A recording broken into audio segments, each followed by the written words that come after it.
Tinku Tons.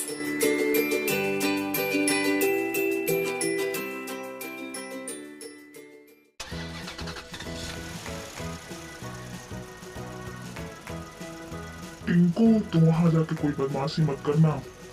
Okay पापा, मैं कोई बदमाशी नहीं करूँगा। टिंकू के मम्मी पापा और टिंकू गांव जाते हैं गर्मियों की छुट्टी में। टिंकू बहुत एक्साइटेड होता है गांव जाने के लिए, वहाँ के लोगों से मिलने के लिए। टिंकू के पापा रास्ते भर समझाते हैं कि बेटा तुम वहाँ कोई शरारत मत करना, कोई बदमाशी मत करना।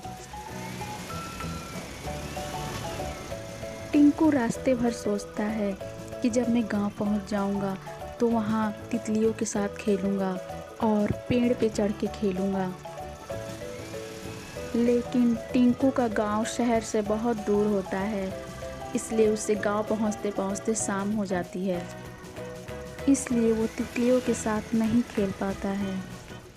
लेकिन तितलियों को देख के वो बहुत खुश होता है और बोलता है, तितली रानी, मैं आ गया हूँ तुम्हारे साथ खेलने के लिए। और फिर रात हो जाती है। टिंकू को रात में नींद नहीं आती है, तो वो टहलते टहलते घर से बाहर आता है। तभी उसे एक लड़की झूले पे झूलते हुए दिखती है। वो उससे पूछता है, तुम कौन हो, कहाँ से आई हो? तभी अचानक लड़की चुड़ैल बन जाती है। टिंकू उसे देख के डर जाता है और बेहोश होकर गिर जाता है। टिंकू को ज़मीन पे पड़ा हुआ देख के उसके मम्मी पापा दौड़े दौड़े आते हैं। वो लोग देखते हैं कि टिंकू ज़मीन पे बेहोश पड़ा हुआ है। फिर वो टिंकू को उठा के अंदर ले जाते हैं और उसे उसके रूम में सुला देते हैं। दूसरे दिन रात को टिंकू सोया होता है, फिर अचानक से आधी रात को उठ जाता है। उसकी आंखें लाल होती हैं और वो उठ के बाहर की तरफ जाने लगता है।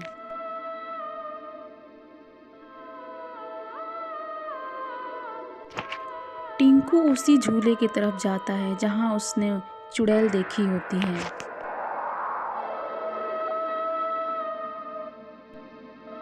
टिंकू उस झूले पे बैठ के झूलने लगता है।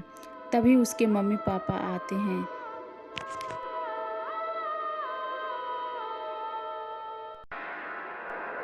टिंकू के पापा पूछते हैं, तुम यहाँ आधी रात को क्या कर रहे हो?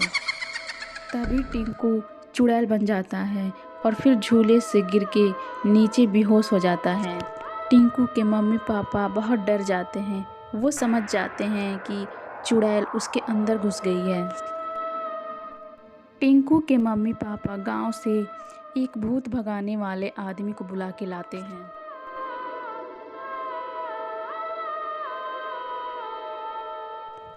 वो आदमी पूछता है कि तुमने इसे क्यों पकड़ा है? चुड़ैल बोलती है, ये मेरे झूले के पास क्या कर रहा था? वो मेरा झूला है, वो मेरी जगह है। दूसरा आदमी पूछता है, तो तुमने इसलिए उसे पकड़ रखा है? चुड़ैल बोलती है, मैं नहीं जाऊंगी, मैं नहीं छोड़ूंगी इसके शरीर को। आदमी बोलता है, तुम्हें जाना होगा, तुम्हें इसके शरीर को छोड़ना होगा। मैं तुम्हें अपने जादू से मोक्ष दिलाऊंगा। उस आदमी के जादू से टिंकू ठीक हो जाता है। उसके शरीर से चुड़ैल निकल जाती है। टिंकू पूछता है, मुझे क्या हुआ था? सब लोग बोलते हैं, तुम्हें कुछ नहीं हुआ था, तुम सोए थे, हम तुम्हें उठाने आए थे। और फिर दूसरे दिन टिंकू और उसके मम्मी पापा खुशी खुशी शहर लौट जाते हैं।